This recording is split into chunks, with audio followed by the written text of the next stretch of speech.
ಕಾರ್ಯಕ್ರಮದ ಅಧ್ಯಕ್ಷತೆಯನ್ನು ವಹಿಸಿರುವಂಥ ಸಂಸ್ಥೆಯ ಮುಖ್ಯಸ್ಥರಾಗಿರುವಂಥ ಪ್ರೊಫೆಸರ್ ಜಯಕರ್ ಭಂಡಾರಿ ಅವರೇ, ಮಂಗಳೂರು ವಿವೇಕಾನಂದ ಚಿಂತನ ಕೇಂದ್ರದ ಸಂಯೋಜಕರಾಗಿರುವಂಥ ಡಾಕ್ಟರ್ ಚಂದ್ರ ಹೆಗಡೆ ಅವರೇ, ಭಾರತೀಯ ಸೇನೆಯಲ್ಲಿ ಸೇವೆಯನ್ನು ಸಲ್ಲಿಸಿ ತನ್ನ ನಿವೃತ್ತಿ ಬದುಕನ್ನು ವಿವೇಕಾನಂದರ ಚಿಂತನೆಗಳನ್ನು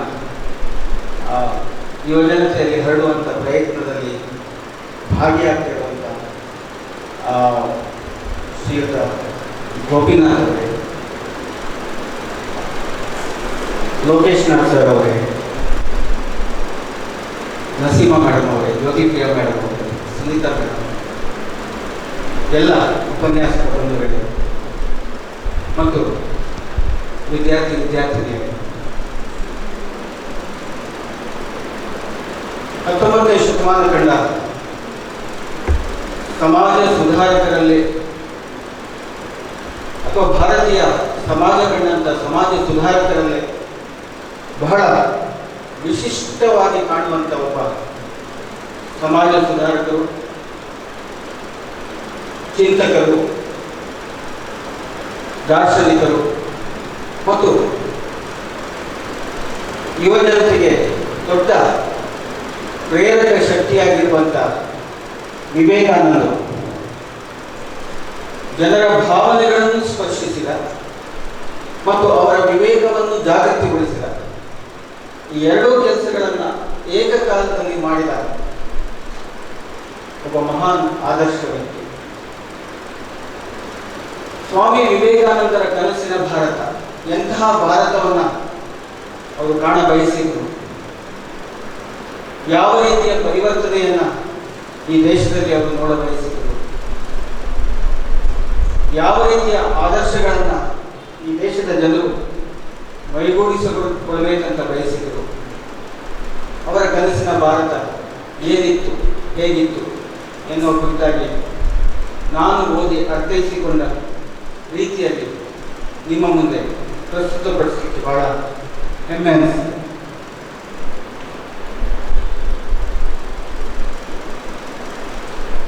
ಅವರ ಈ ವೈಶಿಷ್ಟ್ಯಪೂರ್ಣ ನಿಲುವುಗಳೇ ಅವರನ್ನು ಇತರ ಸಮಾಜ ಸುಧಾರಕರಿಂದ ಭಿನ್ನವಾಗಿಸಿದೆ. ನಾವು ಎಂತಹ ಕಾಲಘಟ್ಟದಲ್ಲಿದ್ದೇವೆ ಇವತ್ತು ಅಂತ ಹೇಳಿದರೆ, ಪ್ರಾಯಶಃ ವಿವೇಕಾನಂದರು ಬಿತ್ತರಿಸುವ, ಗಾಂಧೀಜಿ ಬಿತ್ತರಿಸುವಂಥ ಆದರ್ಶಗಳು ನಮಗೆ ಬಹಳ ಮುಖ್ಯ ಆಗ್ತದೆ ಮತ್ತು ಅದನ್ನು ನಮ್ಮ ಬದುಕಿನಲ್ಲಿ ಸ್ವಲ್ಪ ಮಟ್ಟಿಗಾದರೂ ರೂಢಿಸಿಕೊಳ್ಳುವ ತುರ್ತು ಅವಶ್ಯಕತೆ ನಮ್ಮ ಮುಂದಿದೆ. ವಿವೇಕಾನಂದರ ಭಾರತ ವ್ಯಕ್ತಿ ಸ್ವಾತಂತ್ರ್ಯ, ವ್ಯಕ್ತಿ ಗೌರವ ಮತ್ತು ವ್ಯಕ್ತಿಗತವಾದ ಬೆಳವಣಿಗೆ, ಮುಕ್ತವಾದ ಅವಕಾಶ ಇರುವಂಥ ಒಂದು ಸೆಕ್ಯುಲರ್ ಭಾರತ. ದೇಶ ಅಂದರೆ ಜನ, ಜನ ಇದ್ರೆ ದೇಶ, ಜನಸಾಮಾನ್ಯರೇ ದೇಶದ ಶಕ್ತಿ. ವಿವೇಕಾನಂದರ ಭಾರತ ಜನಸಾಮಾನ್ಯರನ್ನು ಪ್ರತಿನಿಧಿಸುವ, ಪ್ರೀತಿ ಮತ್ತು ಮಾನವ ಸೇವೆಯನ್ನು ಆದರ್ಶವಾಗಿರಿಸುವ ಸಶಕ್ತ ಸುದೃಢ ಭಾರತ. ಮೇಲು ಕೀಳುಗಳಿಂದ ಮುಕ್ತವಾದ, ಶುದ್ಧ ಅಶುದ್ಧತೆಯ ಕಲ್ಪನೆಗಳಿಂದ, ಮೌಢ್ಯದಿಂದ, ಲಿಂಗ ತಾರತಮ್ಯಗಳಿಂದ ಮುಕ್ತವಾದ ವೈಚಾರಿಕ ಮತ್ತು ಸಮಾನತೆಯ ಭಾರತ. ವಿವೇಕಾನಂದರ ಭಾರತ ಶಾಂತಿ, ಸಾಮರಸ್ಯ ಮತ್ತು ಮಾನವೀಯತೆಯ ಅಡಿಪಾಯದಲ್ಲಿ ನಿರ್ಮಾಣಗೊಳ್ಳಬೇಕಾದ ಮತ್ತು ಜಗತ್ತಿಗೆ ಮಾದರಿಯಾಗಬೇಕಾದ ಆಧ್ಯಾತ್ಮಿಕತೆಯ ದಿವ್ಯ ಮತ್ತು ಭವ್ಯ ಭಾರತ. ಈ 4 ವಿಚಾರಗಳನ್ನು ಇಟ್ಕೊಂಡು ವಿವೇಕಾನಂದರ ಚಿಂತನೆಗಳನ್ನು ತಮ್ಮ ಮುಂದೆ ಇಡಲಿಕ್ಕೆ ಇಷ್ಟಪಡ್ತೇನೆ. ನಾನು ಆರಂಭದಲ್ಲೇ ಹೇಳಿದ ಹಾಗೆ, ಇತರ ಸಮಾಜ ಸುಧಾರಕರಿಂದ ವಿವೇಕಾನಂದರು ಭಿನ್ನ. ಯಾಕೆ ಭಿನ್ನ ಅಂತಂದರೆ,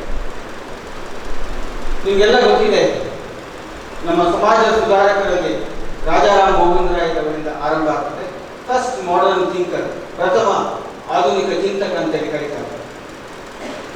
ಎಲ್ಲಿಯೋ ರ್ಯಾಷನಾಲಿಟಿಯನ್ನು, ವೈಚಾರಿಕತೆಯನ್ನು, ವಿವೇಕವನ್ನು ಜಾಗೃತಗೊಳಿಸುವಂಥ ಸಂದರ್ಭದಲ್ಲಿ, ವಿಜ್ಞಾನ ಮತ್ತು ತಂತ್ರಜ್ಞಾನಕ್ಕೆ ಪ್ರಾಮುಖ್ಯತೆ ಕೊಡುವಂಥ ಸಂದರ್ಭದಲ್ಲಿ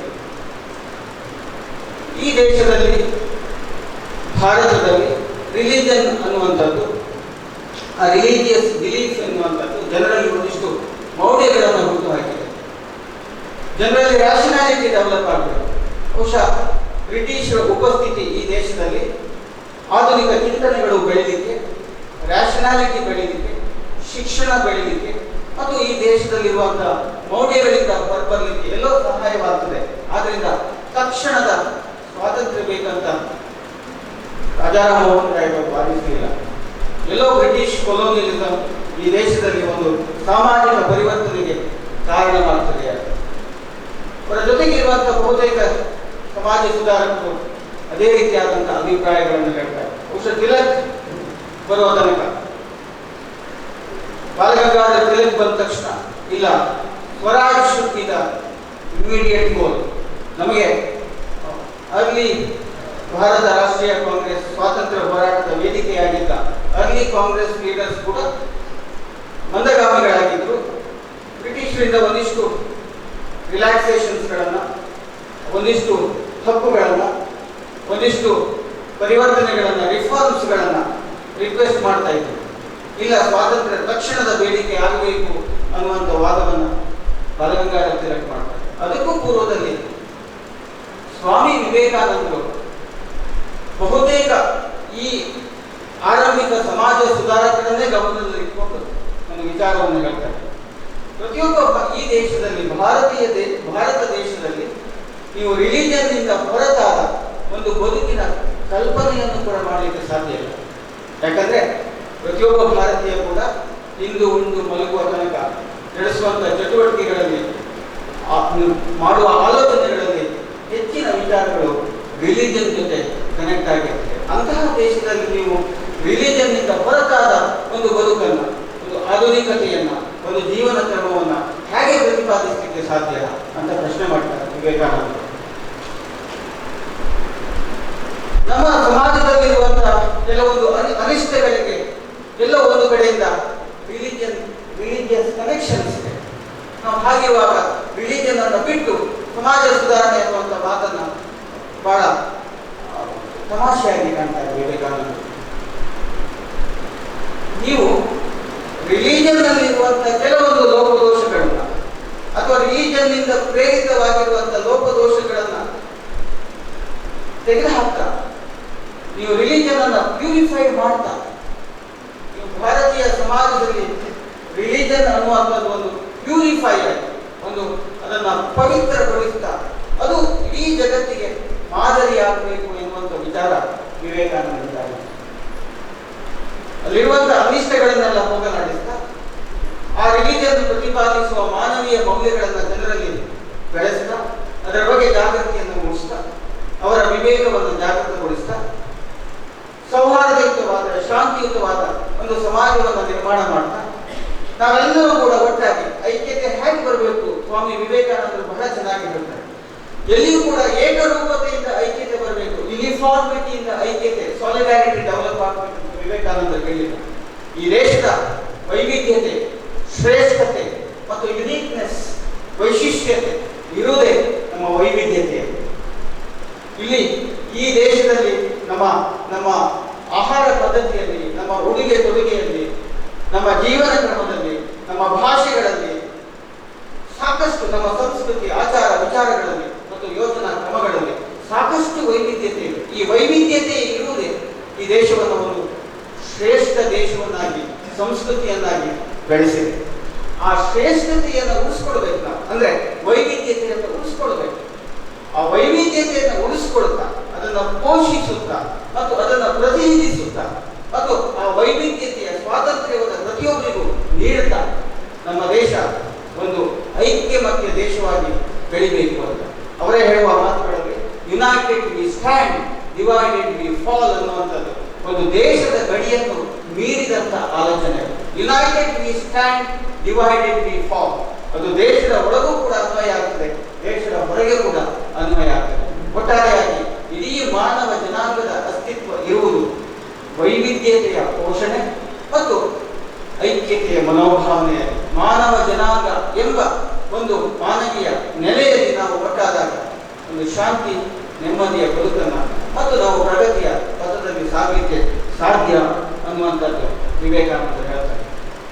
ಅವರದ್ದೇ ಮಾತುಗಳಲ್ಲಿ ಅವರು ಬರೆದಂಥ ಪುಸ್ತಕ ಇಂಡಿಯಾ ಇಟರ್ನಲ್, ಒಂದು ಪುಸ್ತಕವನ್ನು ನೀವು ಓದಿದರೆ ಇಡೀ ವಿವೇಕಾನಂದರ ಚಿಂತನೆಗಳು ನಿಮಗೆ ಸ್ಪಷ್ಟವಾಗಿ ಅರ್ಥ ಆಗ್ತದೆ. I do not believe in a religion that does not wipe out tears in the eyes of widows. I do not believe in a religion that does not give a piece of bread to the orphan. Those who see Shiva in the deceased, in the disabled, are the real, and in the poor are the real worshippers of Shiva. ವಿಧವೆಯರ ಕಣ್ಣೀರನ್ನು ಒರೆಸಿದ, ಹಸಿದವನಿಗೆ ಒಂದು ತುತ್ತು ಅನ್ನವನ್ನು ನೀಡದ, ಬಡತನದ ಸಂಕಷ್ಟಗಳಿಗೆ ಸ್ಪಂದಿಸದ, ರೋಗಗ್ರಸ್ತರ ಆರೈಕೆಯನ್ನು ಮಾಡದ ಯಾವ ಜೀವನವು ಅದು ಧಾರ್ಮಿಕವಾದಂಥ ಜೀವನ ಅಲ್ಲ. ಬಡವರಲ್ಲಿ, ನಿರ್ಗತಿಕರಲ್ಲಿ, ಅಸಹಾಯಕರಲ್ಲಿ ಮತ್ತು ರೋಗಗ್ರಸ್ತರಲ್ಲಿ ಯಾರು ಶಿವನನ್ನು ಕಾಣ್ತಾರೆ ಅವರೇ ನಿಜವಾದ ಶಿವನ ಆರಾಧಕರು ಅನ್ನುವಂಥ ಒಂದು ಮಾತನ್ನು ಹೇಳ್ತಾರೆ. ಅವರ ಇಡೀ ಧರ್ಮ ಅನ್ನುವಂಥದ್ದು ಒಂದು ಮಾನವೀಯತೆಯನ್ನು, ಅದಕ್ಕೆ ಅವರು ರಿಲಿಜನ್ ಅನ್ನ ಒಂದು ಸೋಷಿಯಲ್ ಇನ್ಸ್ಟಿಟ್ಯೂಷನ್ ಆಗಿ, ಸಾಮಾಜಿಕ ಸಂಸ್ಥೆಯಾಗಿ ಕಾಣ್ತಾರೆ. ವರ್ಷಿಪ್ ಅನ್ನ, ಉಪಾಸನೆಯನ್ನ ಒಂದು ಸೋಷಿಯಲ್ ಆಕ್ಟಿವಿಟಿಯಾಗಿ ಕಾಣ್ತಾರೆ. ಮತ್ತು ನಂಬಿಕೆ, ಫೇತ್, ಬಿಲೀಫ್ ಇದನ್ನ ಒಂದು ಸಾಮಾಜಿಕ ಶಕ್ತಿಯಾಗಿ ಕಾಣ್ತಾರೆ ವಿವೇಕಾನಂದ. ಹಾಗಂತ ಭಾರತೀಯ ಸಮಾಜದ ಪರಂಪರೆಯನ್ನ, ಸಂಪ್ರದಾಯಗಳನ್ನ ಅಥವಾ ಶ್ರೇಷ್ಠತೆಯನ್ನ ಅವರು ಎಲ್ಲಿಯೂ ಕೂಡ ನಿರಾಕರಿಸುವುದಿಲ್ಲ. ಕ್ರೈಸ್ತ ಮಿಷನರಿಗಳು ನಡೆಸ್ತಾ ಇದ್ದಂಥ ಒಂದು ತಪ್ಪು ಪ್ರಪಗಾಂಡ ಅದನ್ನ ನೋಟಿಸ್ ಮಾಡಿ ವಿವೇಕಾನಂದರು ಹೇಳ್ತಾರೆ, ಎಲ್ಲಿಯೂ ಕೂಡ ಭಾರತೀಯ ಪ್ರಾಚೀನತೆಯ ಆಚಾರ ವಿಚಾರಗಳನ್ನಾಗಲಿ ಧಾರ್ಮಿಕ ಗ್ರಂಥಗಳನ್ನಾಗಲಿ ನಿಂದಿಸದಿರಿ, ನಿಂದಿಸದಿರಿ ಅಂತ ಇದೇ ಪದವನ್ನು ಬಳಸ್ತಾರೆ, ನಿಂದಿಸದಿರಿ ಅಂತ. ನೀವು ಪುರಾಣಗಳಲ್ಲಿ, ಅದರಲ್ಲೂ ಮಹಾಭಾರತದಲ್ಲಿ ಶಾಂತಿ ಪರ್ವದಲ್ಲಿ ಉಲ್ಲೇಖಿತ ಆಡಳಿತ ಕಲೆಯನ್ನ ನಿರಾಕರಿಸಬೇಕಾಗ್ತದೆ. ಶುಕ್ರ ನೀತಿ ಸಾರದಲ್ಲಿ ವ್ಯಕ್ತವಾದ ನೀತಿ ಪಾಠವನ್ನ ನೀವು ನಿರಾಕರಿಸಬೇಕಾಗ್ತದೆ. ಭಗವದ್ಗೀತೆ ಹೇಳುವಂತ ಜೀವನ ಪಾಠವನ್ನು ನೀವು ನಿರಾಕರಿಸಲಿಕ್ಕೆ ಸಾಧ್ಯವಾ? ವೇದ ಉಪನಿಷತ್ತುಗಳು ಹರಡುವ ಜ್ಞಾನವನ್ನು ನಿರಾಕರಿಸಲಿಕ್ಕೆ ಸಾಧ್ಯವಾ ಅಂತ ಹೇಳ್ತಾರೆ, ಪ್ರಶ್ನೆ ಮಾಡ್ತಾರೆ. ಹಾಗಂತ ಎಲ್ಲವೂ ನಮ್ಮದು ಶ್ರೇಷ್ಠ ಅನ್ನುವಂಥ ಒಂದು ಸಂಕುಚಿತ ಭಾವನೆಯನ್ನ ಎಂದೂ ಬೆಳೆಸಿಕೊಳ್ಳಬೇಕು. ರವೀಂದ್ರನಾಥ ಟ್ಯಾಗೋರ್ ಅವರೇ ಒಂದು ಕಡೆ ಹೇಳ್ತಾರೆ, ನಿಮಗೆ ಭಾರತವನ್ನು ಅರ್ಥ ಮಾಡ್ಕೊಳ್ಬೇಕು ಅಂತೇಳಿ ಆದ್ರೆ, ನೀವು ಭಾರತವನ್ನು ತಿಳಿಬೇಕಂತೇಳಿ ಆದ್ರೆ ವಿವೇಕಾನಂದರನ್ನು ಹೋಗಿ ಅಂತ ಹೇಳ್ತಾರೆ.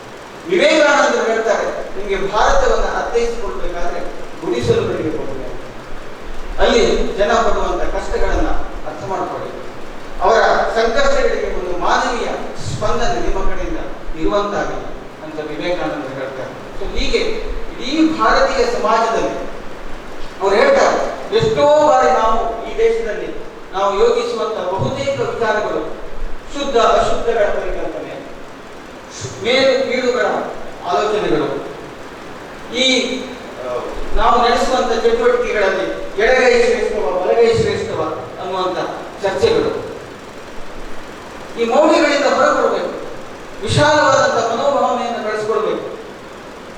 ಆ ಭಾವನೆಗಳು ಬೆಳೆದಾಗ ಮಾತ್ರ ಮಾನವೀಯತೆ ಸಾಕಾರಗೊಳ್ಳಲಿಕ್ಕೆ ಸಾಧ್ಯ ಅನ್ನುವಂಥದ್ದು ವಿವೇಕಾನಂದರ ಬಹಳ ಮುಖ್ಯವಾದಂಥ ಚಿಂತನೆ. ರಾಷ್ಟ್ರೀಯವಾದ ರಾಷ್ಟ್ರ, ಆ ರಾಷ್ಟ್ರೀಯವಾದದ ಪರಿಕಲ್ಪನೆಯು ಕೂಡ ಬಹಳ ಸಾಫ್ಟ್ ಆದಂಥ, ಮೃದುವಾದಂಥ ಮತ್ತು ಎಲ್ಲರಿಗೂ ಕೂಡ ಎಲ್ಲರ ಕೈಗೆ ಎಟುಕುವ, ಅಂದರೆ ಎಲ್ಲರಿಗೂ ಕೂಡ ಅರ್ಥ ಆಗುವ ಒಂದು ಮೃದು ರಾಷ್ಟ್ರೀಯವಾದ ವಿವೇಕಾನಂದರ ಚಿಂತನೆಗಳಲ್ಲಿ ನಾವು ಕಾಣ್ತೇವೆ.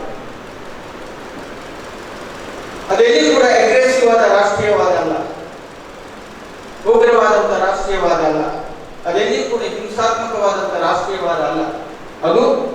ಅದು ಈ ದೇಶದ ವೈವಿಧ್ಯತೆಯನ್ನು ಪ್ರತಿನಿಧಿಸುವ ಮತ್ತು ಈ ದೇಶದ ಪರಂಪರೆ ಇರ್ಬೋದು, ಈ ದೇಶದ ಇತಿಹಾಸ ಇರ್ಬೋದು, ಈ ದೇಶದ ಬದುಕು ಇರ್ಬೋದು, ಈ ದೇಶದ ಆಚಾರ ವಿಚಾರಗಳನ್ನು ಪ್ರತಿನಿಧಿಸುವ ವೈವಿಧ್ಯಮಯ ರಾಷ್ಟ್ರೀಯವಾದ, ವೈವಿಧ್ಯತೆಯನ್ನು ಪ್ರತಿನಿಧಿಸುವ, ಪೋಷಿಸುವ, ಪ್ರತಿನಿಧಿಸುವ ಮತ್ತು ಅದನ್ನು ರಕ್ಷಿಸುವ ಒಂದು ವಿಶಾಲವಾದಂಥ ರಾಷ್ಟ್ರೀಯವಾದ. ಅದಕ್ಕೆ ಅವರು ಹೇಳ್ತಾರೆ, ಯೂನಿವರ್ಸಾಲಿಸಮ್ ಅನ್ನು ಅವರು ಪ್ರೊಪಗೇಟ್ ಮಾಡುವಂತಹ ಸಂದರ್ಭದಲ್ಲಿ ಅವರ ಆಲೋಚನೆಗಳಲ್ಲಿದೆ. ಪಾಶ್ಚಿಮಾತ್ಯ ಚಿಂತನೆಗಳಲ್ಲಿ ಅತಿಯಾದ ಮೆಟೀರಿಯಲಿಸಮ್, ಭೌತಿಕವಾದವನ್ನು ಕಾಣ್ತಾರೆ. ವ್ಯಕ್ತಿಯ ಶ್ರೇಷ್ಠ, ವ್ಯಕ್ತಿಯ ಸ್ವಾತಂತ್ರ್ಯ, ಅದಕ್ಕೆ ಭಿನ್ನವಾದಂತ ಒಂದು ಸಾಮುದಾಯಿಕ ಬದುಕನ್ನ ನಾವು ಈ ಪೌರಾತ್ಯದ ರಾಷ್ಟ್ರಗಳಲ್ಲಿ ಕಾಣ್ತೇವೆ. ಇಲ್ಲಿ ಅದಕ್ಕೆ ಮುಂದೆ ನಾನು ಹೇಳಲಿಕ್ಕಿದ್ದೇನೆ, ಆಧ್ಯಾತ್ಮಿಕ ಚಿಂತನೆಗಳು, ಅವರ ಆಧ್ಯಾತ್ಮಿಕ ಚಿಂತನೆಗಳು ಅದು ಈ ಪೌರಾತ್ಯದ ರಾಷ್ಟ್ರಗಳ ಶ್ರೇಷ್ಠತೆಯನ್ನ ಪ್ರತಿನಿಧಿಸುತ್ತದೆ. ನಾನೇ ಶ್ರೇಷ್ಠ ಎನ್ನುವಂತ ಭಾವನೆ ನಮ್ಗೆ ಯಾವತ್ತೂ ಬರಬಾರದು. ಒಂದು ಕಡೆ ವಿವೇಕಾನಂದರು ಹೇಳ್ತಾರೆ, ವಿಶ್ವವನ್ನೇ ಜಯಿಸುವಂತ ಮನಸ್ಸಿರುವಂತ ಒಬ್ಬ ವ್ಯಕ್ತಿಯನ್ನು ಉದ್ದೇಶಿಸಿ ಅವರು ಹೇಳುವಂತ ಮಾತು, ನೀನು ವಿಶ್ವವನ್ನೇ ಜಯಿಸಬೇಕಂತೇಳಿ ಆದ್ರೆ ಮೊದಲು ನಿನ್ನನ್ನು ನೀನು ಜಯಿಸುವಂತ, ನಿನ್ನನ್ನು ನೀನು ಜಯಿಸುವ ಅನ್ನುವಂಥದ್ದು ಏನಂತ ಹೇಳಿದ್ರೆ, ನಿನ್ನಲ್ಲಿರುವ ಸ್ವಾರ್ಥವನ್ನ ಮೀರಿ ನಿಲ್ಲು, ನಿನ್ನಲ್ಲಿರುವ ದ್ವೇಷ ಭಾವನೆಯನ್ನು ಮೀರಿ ನಿಲ್ಲು, ನಿನ್ನಲ್ಲಿರುವ ಹಿಂಸಾತ್ಮಕ ಮನೋಭಾವನೆಯನ್ನು ಮೀರಿ ನಿಲ್ಲು, ನಿನ್ನಲ್ಲಿರುವ ಅಸೂಯೆಯನ್ನು ಮೀರಿ ನಿಲ್ಲು, ನಿನ್ನಲ್ಲಿರುವಂತಹ ಆ ಲೋಭಗಳೇನಿದೆ ಅದನ್ನು ಮೀರಿ ನಿನ್ನನ್ನು ನೀನು ಜಯಿಸಿದಾಗ ನೀನು ಇಡೀ ವಿಶ್ವವನ್ನು ಜಯಿಸಿದ ಹಾಗೆ. ಎಷ್ಟು ಸುಂದರವಾದ, ಅತ್ಯಂತ ಸರಳವಾದ ಮಾತುಗಳಿದಂತ ಆಲೋಚನೆ ಮಾಡಿ. ನನಗೆ ಯಾರು ಆಗುವುದಿಲ್ಲ, ಯಾರನ್ನು ನಾನು ದ್ವೇಷಿಸ್ತೇನೆ, ಅವರ ಮೇಲಿರುವಂತಹ ದ್ವೇಷ ಭಾವನೆಯನ್ನು ಬಿಟ್ಟರೆ ಬದುಕೆಷ್ಟು ಸುಂದರ.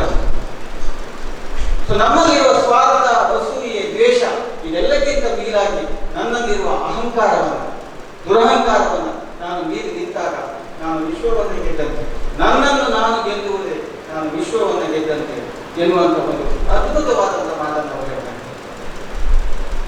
ಈ ವ್ಯಕ್ತಿಗತವಾದ ಶ್ರೇಷ್ಠತೆಯನ್ನ ಪಾಶ್ಚಿಮಾತ್ಯ ರಾಷ್ಟ್ರಗಳಿಂದ ನಾವು ಕಾಣ್ತೇವೆ. ಇಂಡಿವಿಜುವಲಿಸಮ್, ವ್ಯಕ್ತಿವಾದ, over himself, over his own body and mind, the individual is supreme ಅಂತ ಪೊಲಿಟಿಕಲ್ ಸೈನ್ಸ್ ಸ್ನಾತಕೋತ್ತರ ವಿದ್ಯಾರ್ಥಿಗಳಿಗೆ ನಿಮಗೆ ಗೊತ್ತಾಗ್ತದೆ. Over himself, over his own body and mind, the individual is supreme.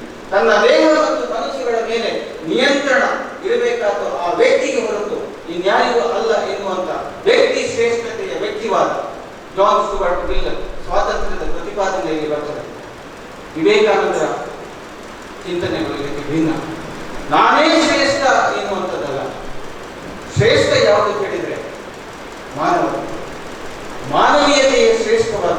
ಆದ್ದರಿಂದ ಆ ಮಾನವೀಯತೆಯ ಕಡೆಗೆ ಮನುಷ್ಯ ಸಾಗುವ ಸಾಧನವಾಗಿ ರಿಲಿಜನ್ ಇರಬೇಕಂತ ಹೇಳಿದ್ರೆ, religion is just an instrument.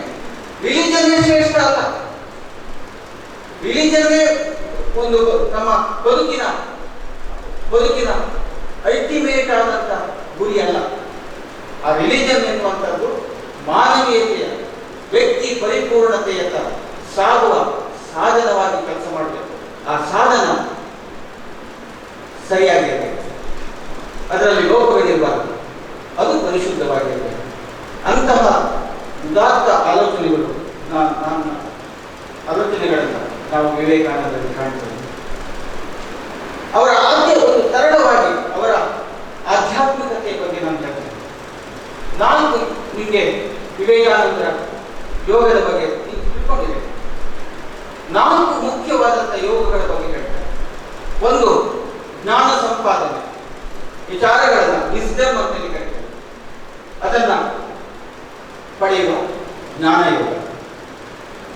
ಇಂದ್ರಿಯ ನಿಗ್ರಹದ ರಾಜಯೋಗ. ನನ್ನ ವ್ಯಕ್ತಿತ್ವದಲ್ಲಿ ಇರುವಂತಹ ದೋಷಗಳನ್ನ ನಿಗ್ರಹಿಸಬೇಕು. ಅದು ನಿಗ್ರಹಿಸಿದ್ರೆ ನಾನು ರಾಜನಿಗೆ ಸರಿ. ಅದೇ ನನ್ನ ರಾಜಯೋಗ. ನೀವು ಪ್ರಾಚೀನ ಭಾರತದ ರಾಜಕೀಯ ಚಿಂತನೆಗಳನ್ನು ಓದುವಾಗ ಒಬ್ಬ ರಾಜನಾದವನು ಹೇಗಿರಬೇಕು ಅಂತ, ಅವನಲ್ಲಿ ಸ್ವಾರ್ಥ ಇರಬಾರದು, ಅವನಲ್ಲಿ ಅಸೂಯೆಗಳಿರಬಾರದು, ಅವನಲ್ಲಿ ಯಾವುದೇ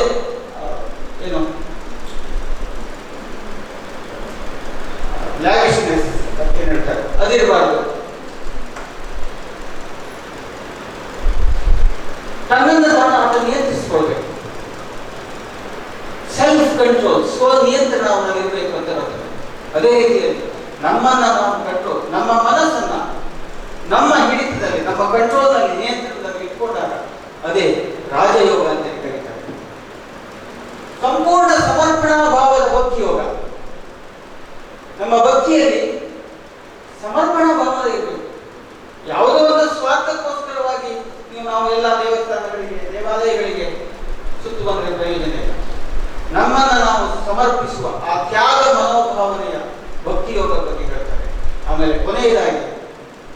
ಕರ್ಮಯೋಗದ ಬಗ್ಗೆ ಹೇಳ್ತಾರೆ. ವೃತ್ತಿಪರತೆಯ ಕರ್ಮಯೋಗ. ನಾನು ಮಾಡುವಂತ ಕೆಲಸ ಯಾವ ಕರ್ಮವು ಯಾವ ವೃತ್ತಿಯೂ ಶ್ರೇಷ್ಠ, ಇನ್ನೊಂದು ನಿಕೃಷ್ಟ ಅಂತ ಇಲ್ಲ. ಅವರವರ ವೃತ್ತಿ ಏನು ಮಾಡ್ತಾ ಇದ್ದಾರೆ ಅದನ್ನು ಶ್ರದ್ಧಾಪೂರ್ವಕವಾಗಿ ಮಾಡುವುದೇ ಕರ್ಮಯೋಗ. ಇನ್ನೊಂದು ಕಡೆ ಗಾಂಧಿಯಲ್ಲಿ ಕೂಡ, ಮೋಹನ್ ದಾಸ್ ಕರಮ್ಚಂದ್ ಗಾಂಧಿಯಲ್ಲಿ ಕೂಡ ಇದೇ ವಿಚಾರ ಬರ್ತದೆ. ನೀವು ದೇಶಕ್ಕಾಗಿ ಸಲ್ಲಿಸುವ ದೊಡ್ಡ ಸೇವೆ ಏನು ಕೇಳಿದರೆ ನಿಮ್ಮ ಕರ್ತವ್ಯಗಳನ್ನ ಶ್ರದ್ಧಾಪೂರ್ವಕವಾಗಿ ಮಾಡಿ.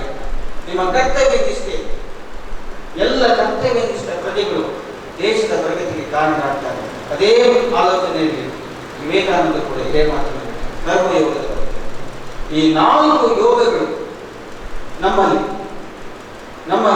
ಬಹಳ ಅಗತ್ಯವಾದ ಮಾನವೀಯ ಮೌಲ್ಯಗಳನ್ನು ಬೆಳೆಸಲಿಕ್ಕೆ ಕಾರಣವಾಗಬಲ್ಲದು.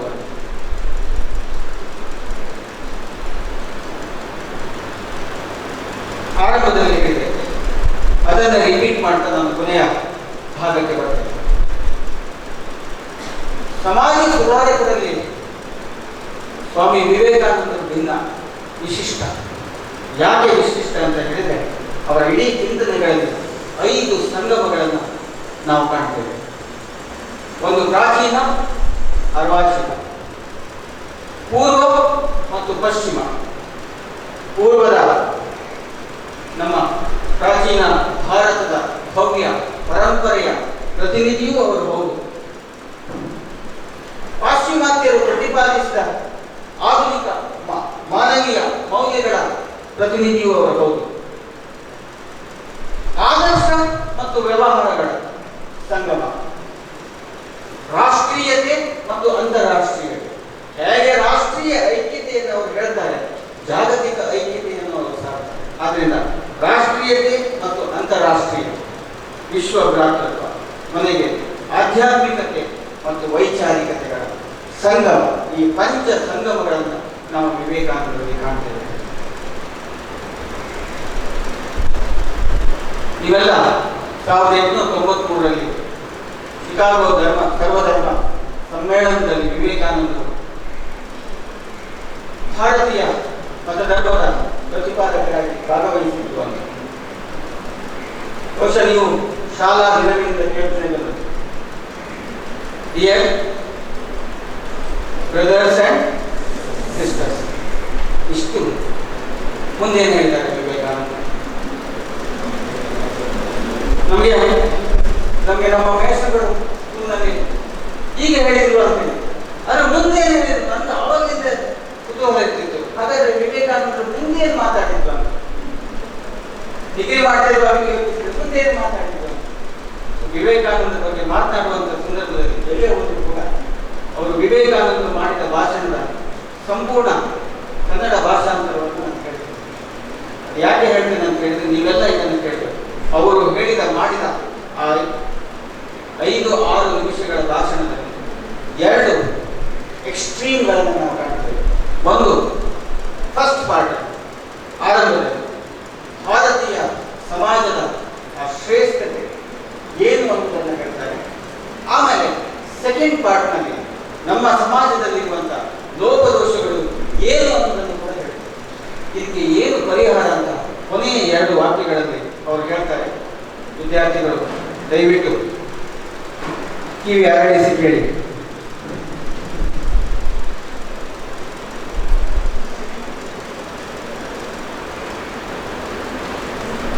ಅಮೆರಿಕದ ಅಣ್ಣ ತಮ್ಮಂದಿರೇ, ಅಕ್ಕ ತಂಗಿಯಂದಿರೇ, ನಮಗೆ ನೀಡಿದ ನಿಮ್ಮ ಹೃತ್ಪೂರ್ವಕ ಆತ್ಮೀಯ ಸ್ವಾಗತಕ್ಕೆ ಉತ್ತರ ಕೊಡಲು ಮಾತಿಗೆ ನಿಲುಕಲಾರದಂತಹ ಸಂತೋಷ ನನ್ನ ಹೃದಯ ತುಂಬಿ ಉಕ್ಕುತ್ತಿದೆ. ಜಗತ್ತಿನ ಅತ್ಯಂತ ಪ್ರಾಚೀನವಾದ ಸನ್ಯಾಶ್ರಮದ ಪರವಾಗಿ ನಿಮಗೆ ಕೃತಜ್ಞತೆಗಳು. ಧರ್ಮಗಳ ತಾಯಿಯ ಪರವಾಗಿ ಕೃತಜ್ಞತೆಗಳು. ಹಿಂದೂ ಧರ್ಮದ ಸರ್ವಮತ ಪಂಗಡಗಳ ಲಕ್ಷೋಪಲಕ್ಷ ಜನರ ಪರವಾಗಿ ಕೃತಜ್ಞತೆಗಳು. ವಿವಿಧ ದೇಶಗಳಿಗೆ ಪರಮತ ಸಹಿಷ್ಣುತೆಯ ಭಾವನೆಯನ್ನು ಎತ್ತಿ ಹಿಡಿದು ತೋರಿಸಿದ ದೂರ ದೇಶಗಳಿಂದ ಬಂದು ಈ ವೇದಿಕೆಯಿಂದ ನನಗಿಂತ ಮೊದಲು ಮಾತನಾಡಿದ ಕೆಲವು ಪೌರಾತ್ಯ ಪ್ರತಿನಿಧಿಗಳಿಗೂ ನನ್ನ ಅಭಿನಂದನೆಗಳು. ಲೋಕಕ್ಕೆಲ್ಲ ಪರಮತ ಸಹಿಷ್ಣುತೆ ಮತ್ತು ಪರಮತ ಮಾನ್ಯತೆಯನ್ನು ಬೋಧಿಸಿದ ಧರ್ಮಕ್ಕೆ ಸೇರಿದವನೆಂದು ನನಗೆ ಹೆಮ್ಮೆ ಇದೆ. ನಾವು ಪರಮತ ಸಹಿಷ್ಣುತೆ ಕೇವಲ ನಂಬುವುದು ಮಾತ್ರವಲ್ಲದೆ ಆ ಎಲ್ಲ ಮತಧರ್ಮಗಳು ಸತ್ಯವೆಂದು ಅಂಗೀಕರಿಸುತ್ತೇವೆ.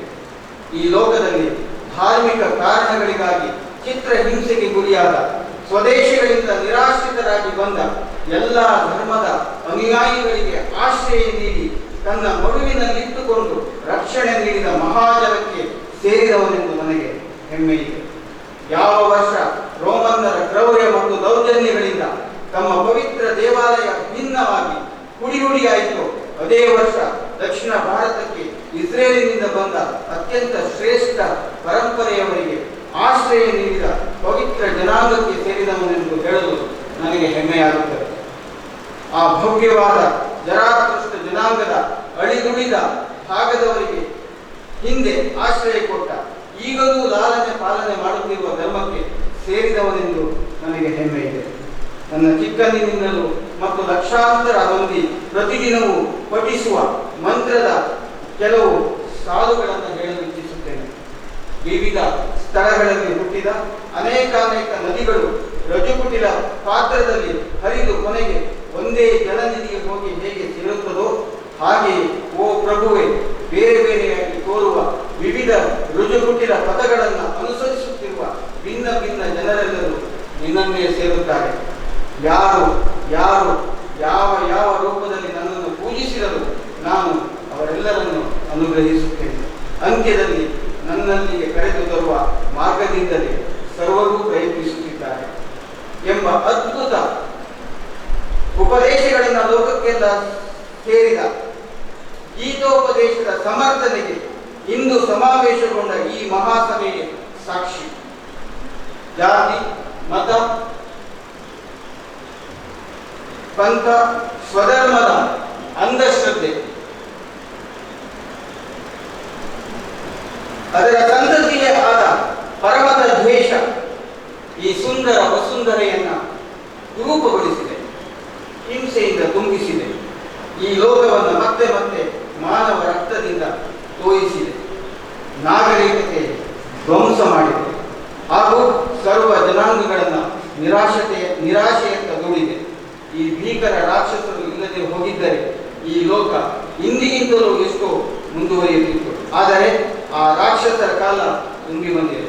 ಇಂದು ಮುಂಜಾನೆ ಈ ಮಹಾ ಅಧಿವೇಶನದ ಪ್ರಾರಂಭೋತ್ಸವದ ಗೌರವ ಸೂಚಕವಾಗಿ ಬಾರಿಸಿದ ಘಂಟಾ ನಿನಾದವೇ ಪರಮತ ದ್ವೇಷ ಖಡ್ಗದಿಂದಾಗಲಿ ಲಟ್ಟಣಿಕೆಯಿಂದಾಗಲಿ ಎಲ್ಲ ಧಾರ್ಮಿಕ ಚಿತ್ರಹಿಂಸೆಯ ಮೃತ್ಯು ನಿನಾದವೇ ಆಗಲಿ. ಒಂದೇ ಗುರಿಯತ್ತ ವಿವಿಧ ಮಾರ್ಗಗಳ ಮೂಲಕ ಸಾಗುತ್ತಿರುವ ವಿವಿಧ ಜನರ ನಡುವೆ ಎಲ್ಲಾ ಬಗೆಯ ಅನುದಾನ ಭಾವನೆಗಳಿಗೆ ಈ ಬೆಳಗ್ಗೆ ಮೊಳಗಿದ ಘಂಟಾ ನಿನಾದವೇ ಅಂತ್ಯಕ್ರಿಯೆಯ ಘೋಷಣೆಯಾಗಲಿ ಎಂದು ಅನನ್ಯ ಕಾಳಜಿಯಿಂದ ಹಾರೈಸುತ್ತೇನೆ. 11/9/1893 ಶಿಕಾಗೋ.